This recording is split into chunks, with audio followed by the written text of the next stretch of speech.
Siema, na ostatnim Nintendo Direct, które było kilka dni temu, Nintendo dało nam gry z Game Boya zwykłego Colora oraz Game Boya Advance'a w usłudze Nintendo Switch Online i teraz chciałbym Wam wszystkie te gry zaprezentować, które dali na starcie. Jest tutaj też taka opcja wyboru, jakie wyświetlanie ma być, czy z klasycznego Game Boya zielone, czy z Game Boya Pocket takie szare, czy może podkolorowane z Game Boya Color. Do wyboru do koloru. Weźmy może podkolorowane z Game Boya Color. Wtedy te stare gry z klasycznego Game Boya będą miały nakładki podkolorowane, takie jak na przykład postać czy coś.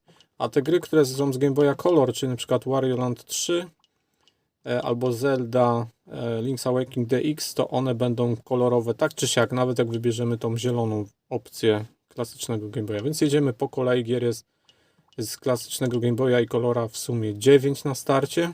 Zapowiedziane są też kolejne. Zapowiedziana jest Zelda Oracle of Seasons, Oracle of Ages, jeszcze inne gry.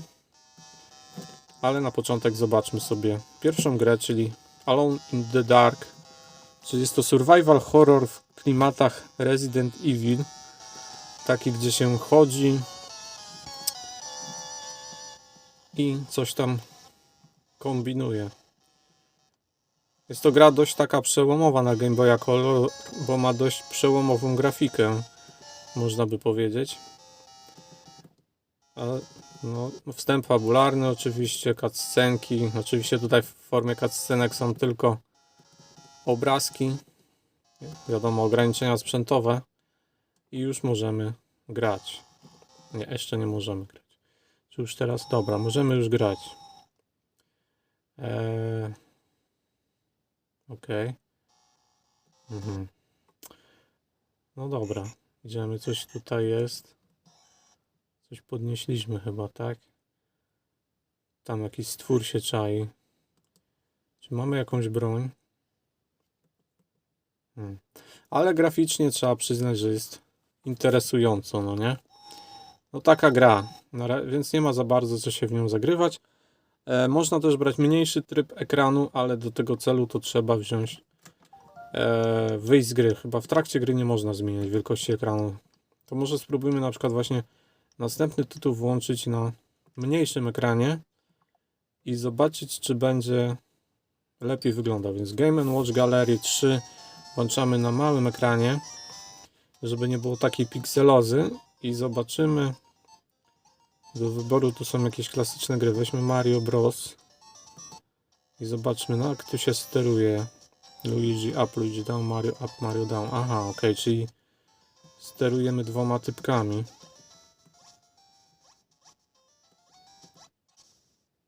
Nie bardzo wiem, o co tu chodzi. Aha, to trzeba brać talerzyki chyba. Ok, chyba rozumiem. Że one jeżdżą od jednej tasiemki do drugiej i po prostu oni je muszą podawać i chyba aż dojadą na samą górę. Zaraz zobaczymy, czy mam rację. Tak, coś takiego. No dobra. Czyli to są takie popierdółkowate gierki w stylu Game & Watch. Ale wróćmy do tego dużego jednak ekranu, bo na tym malutkim to jednak niewiele tu widać. Trzecia gra, Gargoyle's Quest. Powiem szczerze, niedużo mi to mówi, ten tytuł. Dobra. Zobaczmy, Gargoyle's Quest.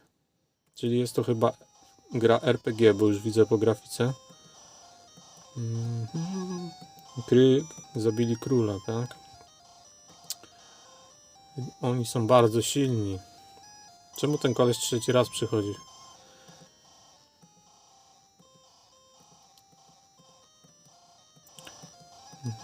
Okej. No dobra. Czyli chodzimy jakimś takim stworem. O, aha, czyli teraz się robi z tego normalna platformówka. To mi trochę przypomina grę z NES-a. Ale jak ta gra się nazywała? Aha, możemy latać trochę. Tylko tracimy siłę. Że widzę, że gra jest dość taka troszkę nawet rozbudowana jak na Game Boya.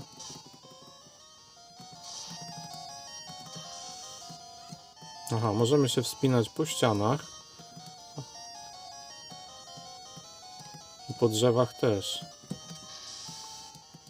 Tam coś jest. Ale chyba tam nie dolecimy. No dobra, mniejsza o to. Dobra.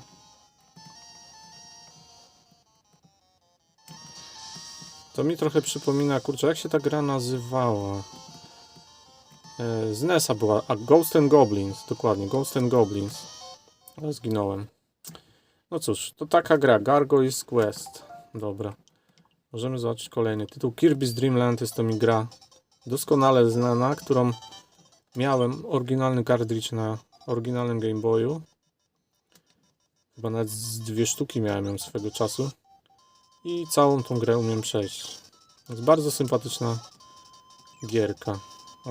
O różowej kuleczce, która jest żarłoczna.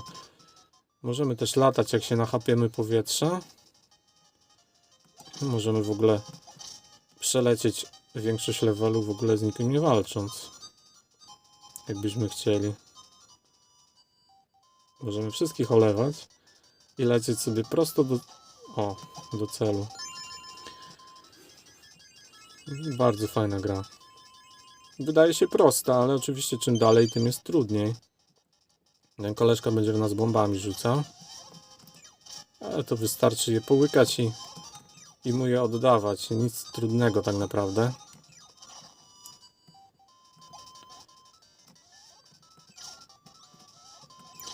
Wystarczy wszystkich póki co zjadać i wypluwać. Nawet taką wielką świnię można zjeść. A i chyba... Aha, były takie skrzyneczki. No, takie dość można powiedzieć generyczne, nie? Na razie. Tu chyba trzeba wejść. No, nic na razie się odkrywczego nie dzieje. Później oczywiście będą trochę ciekawsze levele. No takie gry kiedyś były, no nie ma co tutaj za dużo wymagać. Prosta, staroszkolna platformóweczka. Nie wiem, czy jest to pierwsza część Kirby'ego w ogóle, czy pierwsza to była ta z NES-a. Ciężko powiedzieć, która się ukazała wcześniej. Dobra, to tyle odnośnie Kirby'ego. Fajna gierka, naprawdę bardzo ją lubię. Kolejną grą będzie Zelda Link's Awakening DX, czyli to jest ta wersja wydana na Game Boya Color. Czy jest to sama gra, tylko pokolorowana i ma dodany po prostu dodatkowy quest z taką... chciałem dupa napisać, ale już mi nie pykło coś. Dobra, nieważne. Dobra, więc zaczynamy.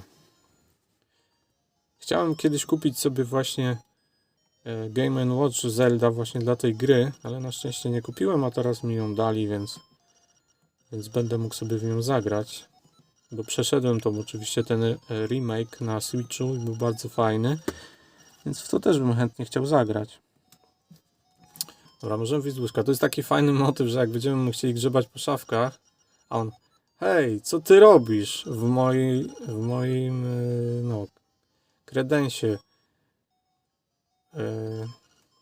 Kto cię nauczył takich rzeczy? Także... I teraz idziemy po nasz mieczyk, który został na plaży.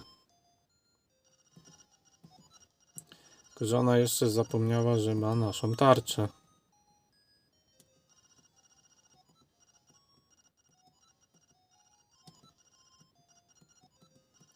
Trzeba się przetrzepać przez rozmowę. O, mamy naszą tarczę. Tylko właśnie na Switchu było więcej przycisków, a tutaj mamy tylko 2, więc możemy się zasłaniać tą tarczą. Na razie jeszcze nie mamy mieczyka. Po mieczyk trzeba iść na dół na plażę. Ale widzę, że tu jakoś inaczej się wychodzi niż w tej nowszej wersji troszkę z wioski. Ale generalnie wygląda układ tutaj tych pomieszczeń wygląda prawie tak samo. Gdzie był ten nasz miecz? Gdzieś na plaży on na pewno był.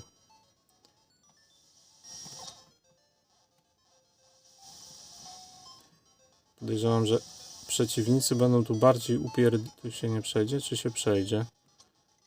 Przejdzie się. Można tarczą przepchnąć tą... O, jest nasz mieczek. I przylatuje sowa. Wszystko tak samo jak w tej wersji odnowionej. Chętnie właśnie spróbuję swoich sił w tej klasycznej wersji. Zobaczymy, jak daleko dojdę. No dawaj, dawaj, szybciej, szybciej, szybciej. I mamy mieczyk.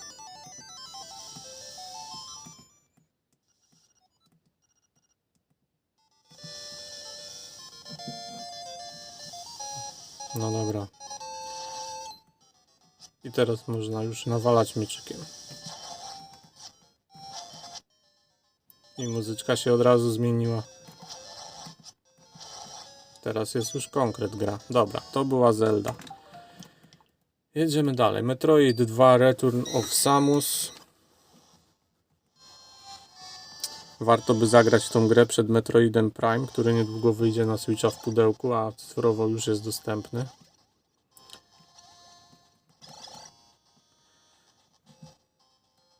Też podkolorowana gra, bo to jest gra oczywiście z klasycznego Game Boya, ale tutaj mamy kolorki dodane i wygląda całkiem sympatycznie.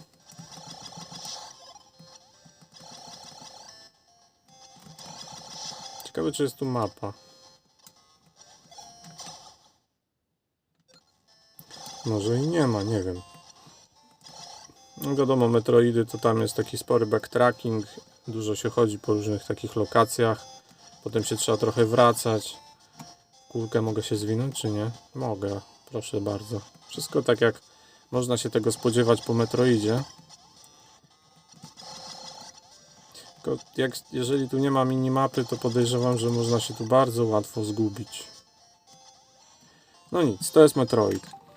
Co jest następne na liście? Mario Golden Coins. A spróbujmy może właśnie zmienić teraz wygląd na, powiedzmy, Game Boya Pocket, czyli na wygląd czarno-biały i zobaczmy sobie Super Mario Land 2 Six Golden Coins i zagrajmy sobie.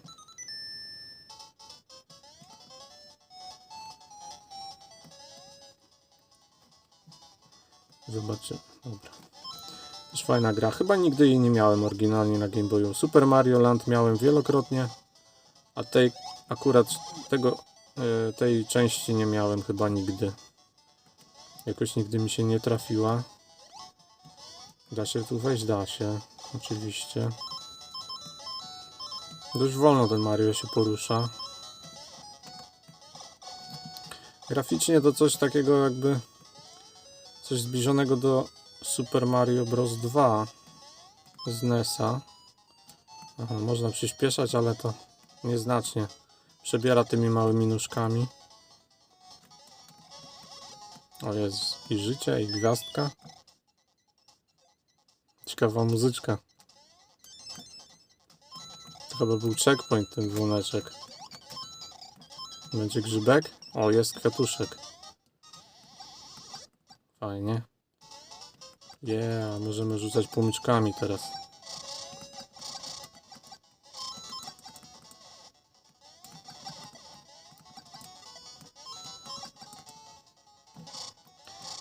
Dobra, goal. Aha, czyli tu się nie skacze na flagę, tylko po prostu wchodzi się do jakiegoś tam wejścia.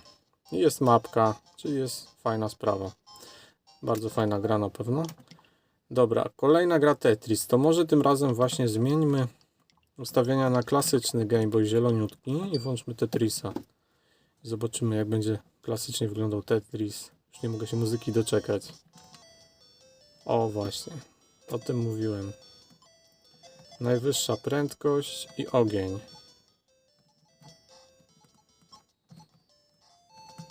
Ile ja w to kiedyś grałem. Nie macie pojęcia.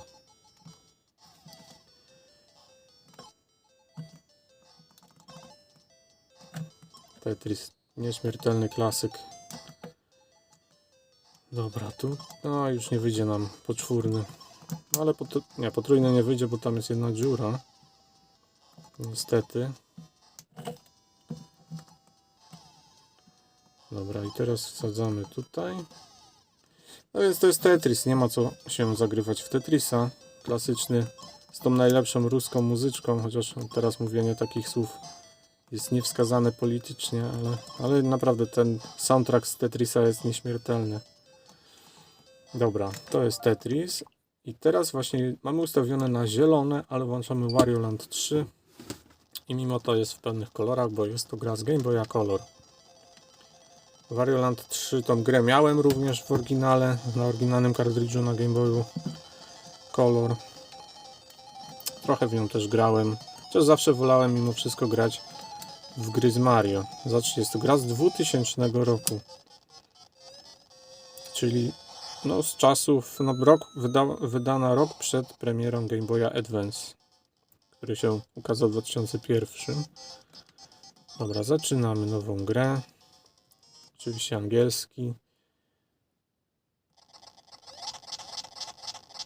Wario rozbił się samolocikiem.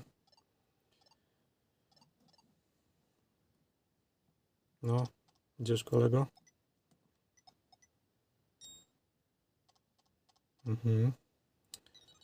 Komu potrzebne to wprowadzenie, to ja nie wiem.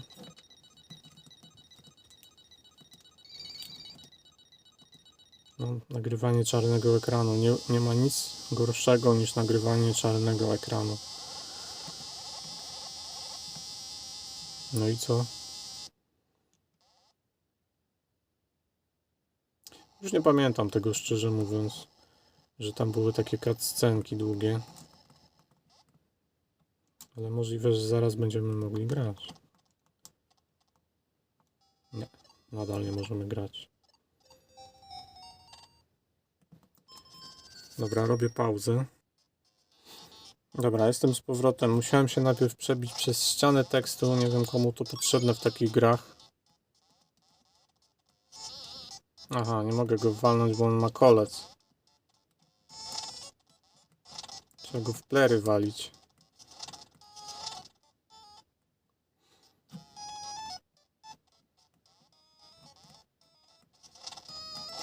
No taka gra trochę w stylu Mario, ale mimo wszystko troszkę inna.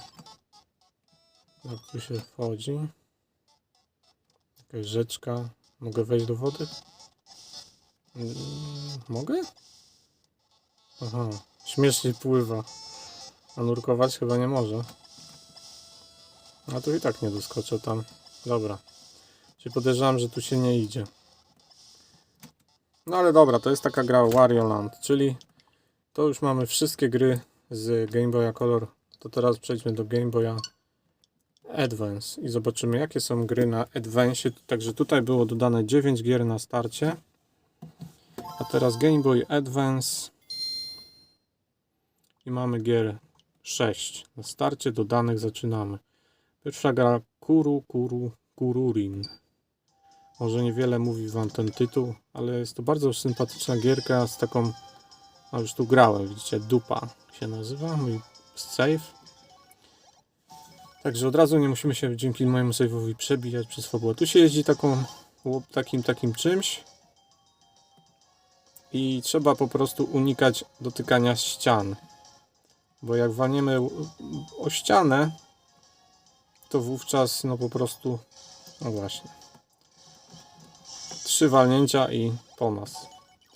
Także nie jest to łatwa gra, na pewno wymaga skupienia.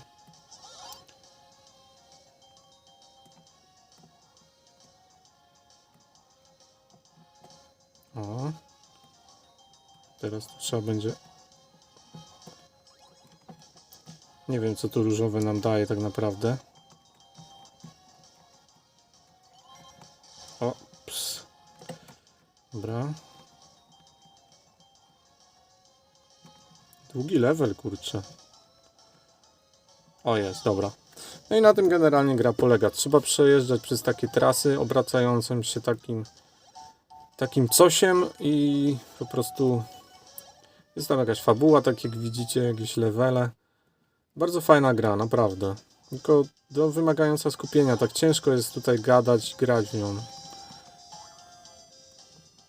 Aha, bo jak się dotknie tych łopatek, to się będziemy kręcić w przeciwnym kierunku, bo niektóre trasy są tak zawinięte, że po prostu nie da się w nie ich przejść, obracałem się w jakimś tam jednym kierunku, no ale zginęliśmy. Dobra. Więc to jest Kuru Rin. Druga gra to The Legend of Zelda Minish Cap. Tą grę miałem na oryginalnym kartridżu kiedyś. Trochę w nią grałem, doszedłem tam do któregoś dungeona. Nie przeszedłem całej. No takie gry są dość wymagające, powiem szczerze.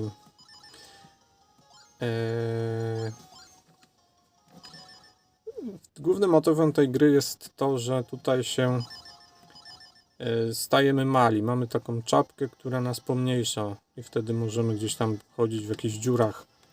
Zrobię pauzę, bo tu będzie chyba długi wstęp. No dobra, wstęp był oczywiście dość długi. Mamy tu mieczyka, nie wiem czy możemy go już używać czy nie. W każdym razie, no tak gra wygląda. Sympatyczna, kolorowa graficzka. Typowa dla Game Boya Advance. Idziemy za księżniczką Zeldą. Ta gra jest chyba w ogóle jakimś prequelem do serii. Także no i co krok będzie się nas zaczepiać. Jedziemy na jakiś tam festiwal do miasta. Zaraz oczywiście coś tam się pochrzani, jak to zwykle bywa i będziemy musieli ratować wszystko i wszystkich. Grafika jest bardzo ładna, jak widzicie. No te gry oczywiście z Game Boya Advance to już jest wyższa liga w stosunku do Game Boya Color czy Game Boya Classic. Nie ma nawet co porównywać. Duża paleta barw, wyższa rozdzielczość. Ładne, nawet dzisiaj się fajnie w to gra, bo to są takie gry ze stylizowaną grafiką, więc one się tak naprawdę nie starzeją. Dobra, więc tak wygląda The Legend of Zelda. Przejdźmy do kolejnej gry, którą jest Mario & Luigi Superstar Saga. Jest to również gra RPG z braćmi Mario, w której właśnie poruszamy się Mariem i Luigim jednocześnie. New game, ok. Pewnie oczywiście znowu będzie jakiś wstęp fabularny, przydługaśny. Na pewno, więc zrobimy szybkie cięcie. Zaczynamy walką oczywiście z kupą. Wciskamy A, atakujemy go. Teraz on nas atakuje. Po jednym HP nam zabiera. Możemy też użyć jakiejś walki właśnie tutaj razem. Tak, zapomniałem, więc on będzie nam teraz tłumaczył, jak się walczy. Buton A. Teraz press the A button here. Aha, czyli trzeba mieć dobry timing, to wtedy zadamy mu większy damage.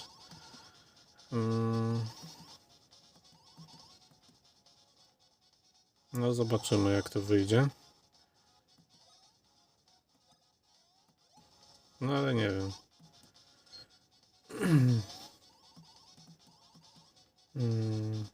Nie możemy unikać ataków. No nie wiem jak. Powiedz mi.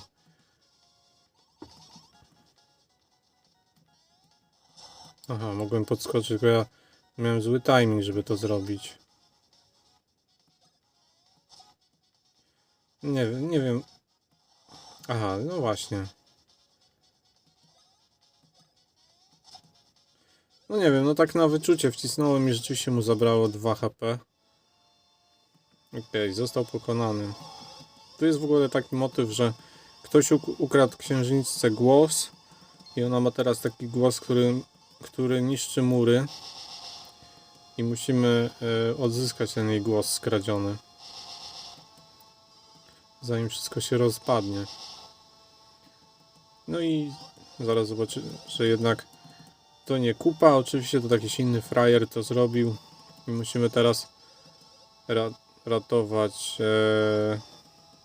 albo on chciał ją porwać, ale na razie jej nie będzie porywał, bo po co mu taka księżniczka, która zburzyłaby mu zamek. Dobra, no jest to tak typowo RPGowo, chodzimy sobie. Zwiedzam. Bardzo fajna gra. Miałem ją też kiedyś na oryginalnym kartridżu. Dzisiaj to pewnie jest warta majątek. Ja ją już wtedy sprzedałem za jakąś 100. Teraz pewnie jest warta kilka razy więcej.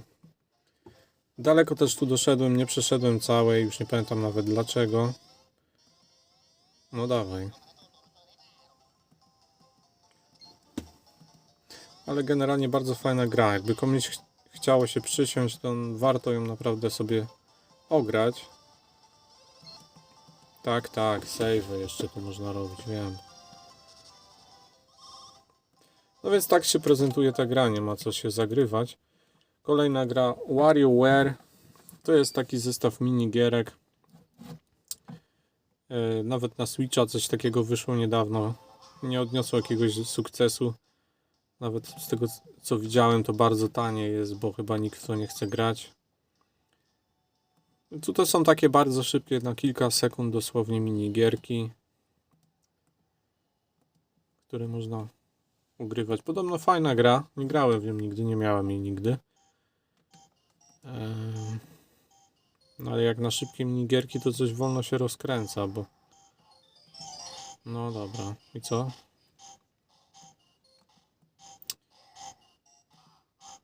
No dawaj.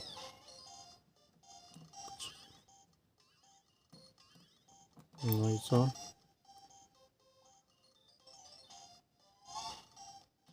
Problem właśnie z tymi minigierkami, z tego co słyszałem, jest taki, że czasami masz tylko kilka sekund, żeby zagrać i czasami nie wiadomo nawet o co chodzi.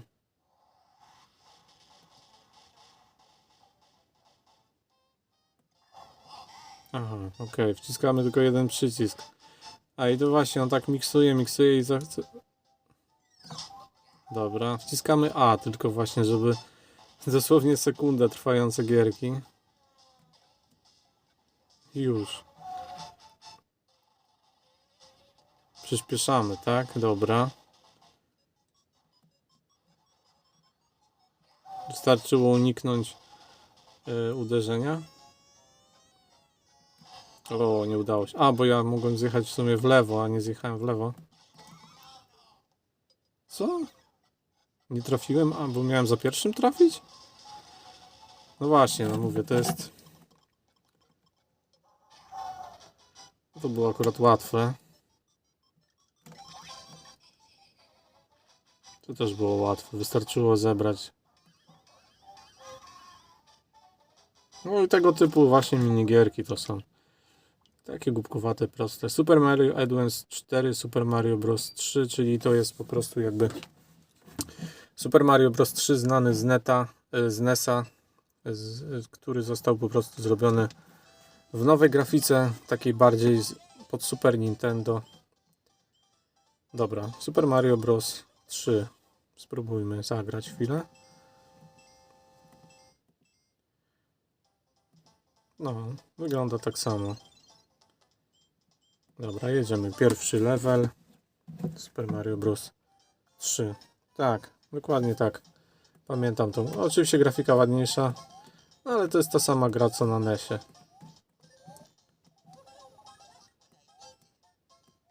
Wygląda jak Super Mario Advance.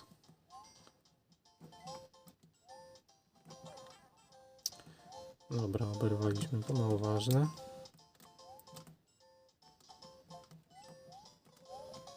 Ej, nie w tą stronę, kolego.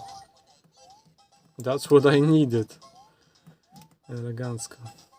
A to jest też kwiatuszek, który strzela do nas. Także nie tylko taki, co nas zjada, ale też taki, co strzela. A tak chyba było właśnie w Mario 3, jak pamiętam. I koniec pierwszego levela.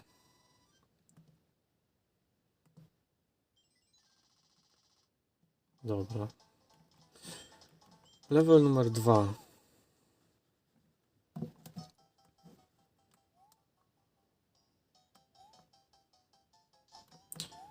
Czy coś ciekawego? O, listek. Listek nam dodaje takiego ogon bobra. Chyba jak... Zaraz. A, możemy walić z tego ogonka i możemy wolniej opadać, jak klepiemy przycisk A. No i z ogonka możemy walić w stworki, więc taka gra. I ostatnia gra to Super Mario Super Circuit. czyli kartówka, pierwsza część Mario Karta na konsolę przenośną, jaka się ukazała. Dobra, przejdźmy się 50C niech będzie. Przejedźmy się może, a może Yoshim się przejedźmy, żeby nie było zawsze tylko tym Marianem. Mushroom Cup, Flower Cup, Lightning Cup, czy to w ogóle ma jakiekolwiek znaczenie? Może będzie Lightning Cup. I już, niech będzie. Przejedziemy się chwilkę i zobaczymy, jak nam pójdzie. No, grafika jest taka, jak widać. Po prostu taka, jak na Game Boya Advance przystało.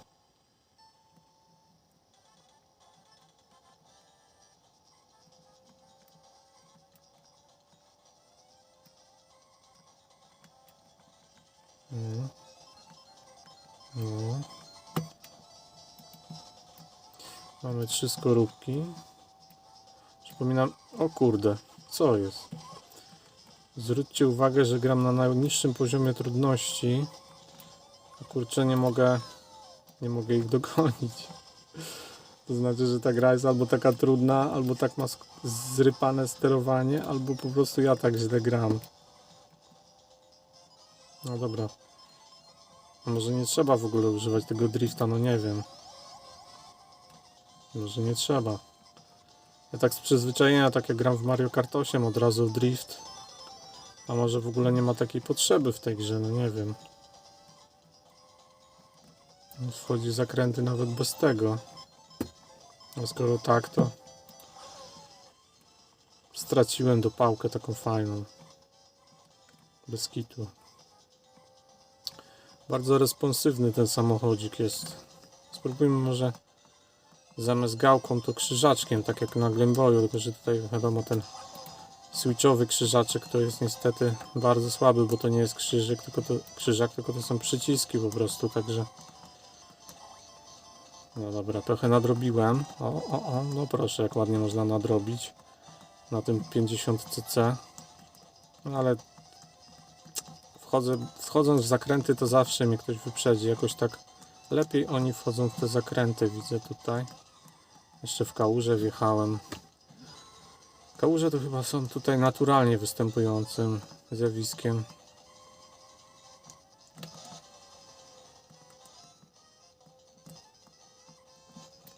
Aha, jak wcisnę 2 naraz L i R, to wtedy się skacze. Ile to w ogóle jest okrążeń? To jest cały czas... Dawaj. A i przed samą metą wygraliśmy. Elegancko. No spoko gierka. Trzeba się po prostu przyzwyczaić. No i trzeba wygodnie trzymać konsolę, nie tak jak ja teraz, że ledwo. Także wygraliśmy pierwszy wyścig tutaj w tej grze. A drugi jaki jest, to jakaś taka plaża. Dobra, już będę kończył, bo to nie ma sensu przedłużać tego długiego i tak filmu. Więc tak się prezentują te gry. Jeszcze zapowiedziane są oprócz tego dodatkowe gry, które się ukażą w późniejszych miesiącach, między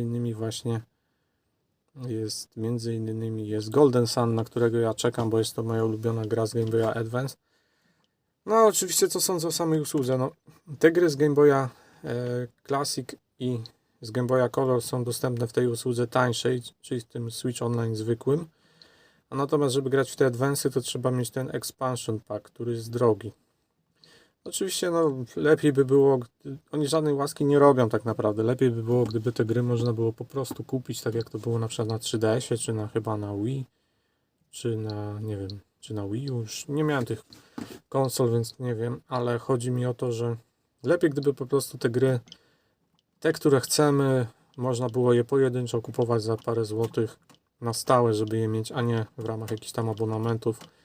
Bo dawanie za jakiś drogi abonament dostępu do jakiejś staroci, w której tak mało kto będzie grał, to jest moim zdaniem kiepski pomysł, a ktoś by chciał może jakąś po prostu konkretną grę mieć na zawsze kupioną, do której ma sentyment, to nie.